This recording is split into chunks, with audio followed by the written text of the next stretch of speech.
Você, servidor público, você sabe identificar quando está sendo feito um desconto indevido no seu contra-cheque? Pois é, muita gente não consegue identificar esses descontos. Você pega o seu contra-cheque, olha e passa despercebido. Mas a administração pública é useira e vezeira em promover descontos indevidos nos contra-cheques. Normalmente isso não acontece na União. Pode acontecer, mas é muito mais comum nos estados e nos municípios. Independentemente de ser um município afastado ou um município de grande centro. Aqui no Rio de Janeiro, por exemplo, nós temos talvez até milhares de ações, milhares por mais de 1000 ações tratando desse tema, isso num único cargo do município do Rio de Janeiro, em que foram feitos descontos indevidos no contra-cheque, sem que os servidores percebessem que esse desconto estava sendo feito. Então, nós vamos aqui esclarecer, eu vou te ensinar como é que você identifica, pelo menos um desconto específico, eu vou ensinar como é que você identifica. Você não vai precisar de alguém técnico, especialista para identificar, mas óbvio, se você for tentar recuperar esses valores, você vai ter que mover um processo judicial. Para tanto, o município não vai te devolver, nem o Estado vai te devolver, ainda que você abra um processo administrativo. Pelo menos essa não é a prática que nós vemos aqui no dia a dia. Então eu preciso trazer alguns conceitos primeiro, que são conceitos importantes. O servidor público, ele recebe uma remuneração. A remuneração, o conceito de remuneração é vencimento base mais vantagens permanentes. Quando você pega o seu contra-cheque, você vai ver que há lá uma rubrica, uma linha denominada vencimento. Vencimento é a base, é da onde parte a remuneração, ok? É a base de tudo. É sobre o que vai ser calculado todo o resto. Então você tem ali o vencimento base. Esse vencimento é definido em lei e nas carreiras que tem escalonamento, progressão, etc., tem variação, em outras carreiras é um valor fixo, que pode não ser reajustado.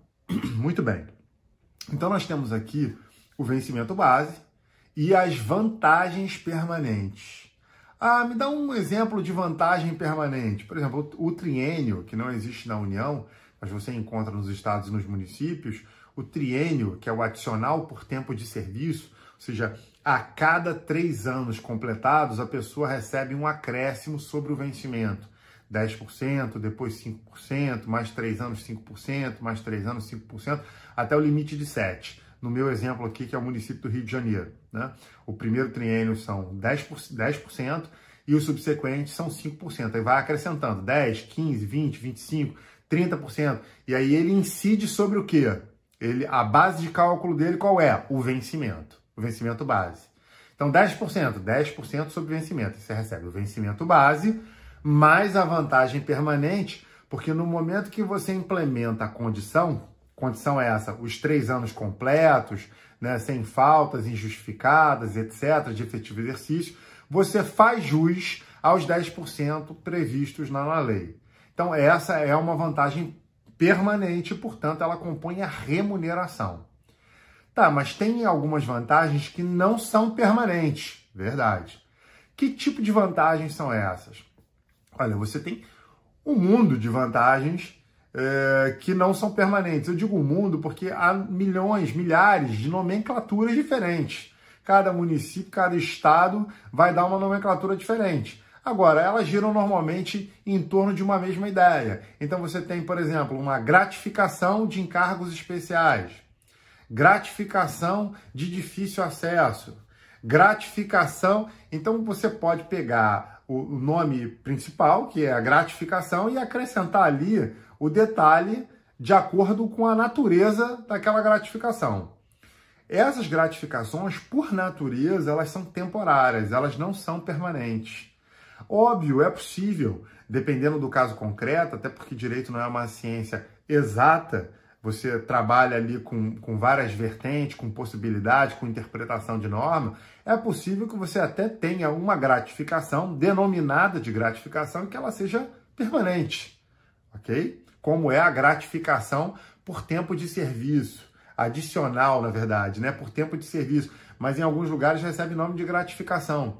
Então é possível, você precisa olhar, aí nesse caso o advogado vai ter o olhar para identificar se aquilo ali é ou não de natureza permanente ou temporária, mas o servidor consegue fazer essa identificação também.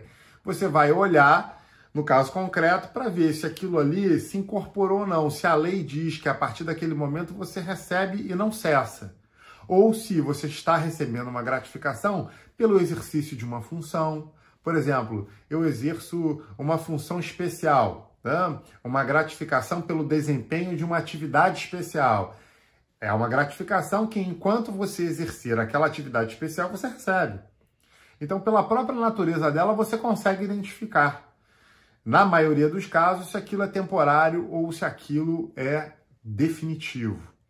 Okay? Em regra, as gratificações elas têm natureza temporária. E aí, qual é o pulo do gato? Qual é o elemento aqui relevante?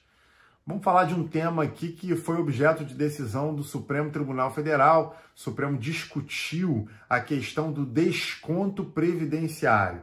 E aí se tinha ali uma discussão sobre se o desconto previdenciário incide ou não incide sobre verba de natureza temporária.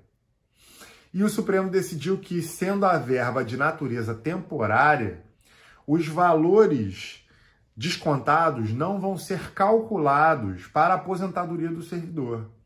Se eles não vão ser calculados para a aposentadoria do servidor, então eu não posso ter desconto previdenciário sobre eles. E aí o Supremo decidiu, olha, sobre essa verba, ele foi enumerando as verbas na decisão, sobre adicional noturno, sobre aquilo outro. Foi enumerando algumas verbas que são pagas aos servidores, como, por exemplo, esse adicional noturno, que enquanto você estiver trabalhando à noite, você recebe. Mas se você não estiver trabalhando mais à noite, você não vai receber mais. Então, você vê que esse é um adicional, diferente do adicional por tempo de serviço, que ele é temporário, ele não é permanente. Se ele não é permanente, então eu não posso ter desconto previdenciário sobre ele. Essa é a lógica da decisão do Supremo Tribunal Federal. Se não me falha a memória, é o tema 163 da repercussão geral. E o Supremo, então, entendeu que você não pode fazer desconto previdenciário sobre verba de natureza transitória, temporária, porque o sistema tem que ser retributivo-contributivo. Eu não posso contribuir para o sistema e na hora da retribuição nada, na hora de aposentar não recebo os valores. Não pode ser assim. Tem até súmula aqui do Tribunal de Justiça do Rio de Janeiro, 387, 378, no mesmo sentido. Né? Se eu contribuir, eu tenho que receber. Se é uma verba de natureza transitória, não vai ser calculada para aposentadoria, eu não posso ter desconto previdenciário sobre ela. Então pega o teu contra-cheque, olha o vencimento, soma com as verbas permanentes e aplica o desconto previdenciário, que aí pode variar de 11%, 14%, depende de onde é. E aí, olha a rubrica do desconto da Previdência, aí no seu contra-cheque, e verifica se o valor do desconto previdenciário bate com esse percentual aplicado sobre o vencimento mais a vantagem permanente. Se der diferença, é porque o ente federativo está fazendo desconto a mais no seu contra-cheque e você tem direito a receber o retroativo, tá bom? Muito obrigado pela atenção, não deixa de seguir aqui o nosso canal. Se você tiver alguma dúvida, manda mensagem, a gente vai responder. O importante é você não ficar com dúvida e também não sofrer prejuízo em razão de descontos indevidos. Tudo de bom. Até a próxima. Tchau, tchau.